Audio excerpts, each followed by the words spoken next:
বৃহৎ কলাকাঞ্জ অঞ্চলৰ সম জনগণক আন্তৰিক অভিনন্দন আৰু শুভেচ্ছা জ্ঞাপন কৰিলোঁ।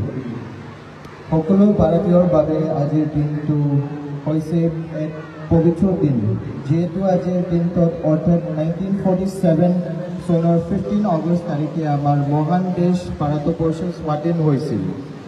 আজি আমি সকলো একত্ৰিত হৈ আমাৰ গণতন্ত্ৰক মূল্যবোধক লালন পালন কৰি প্ৰকৃতিৰ আৰু সমৃদ্ধিৰ পথত আগবাঢ়ি লাগিব।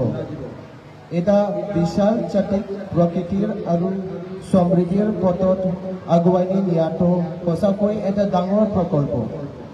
এটা জাতি তেতিয়া সমৃদ্ধিশালী আৰু বৃদ্ধি হ'ব পাৰিব যেতিয়া ইয়াৰ জনসাধাৰণ সুখী আৰু সন্তুষ্ট হ'ব।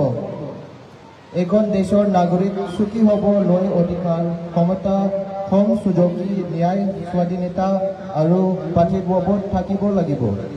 এই অধিকাৰসমূহ ভাৰতৰ সংবিধানে নিশ্চিত কৰিছে।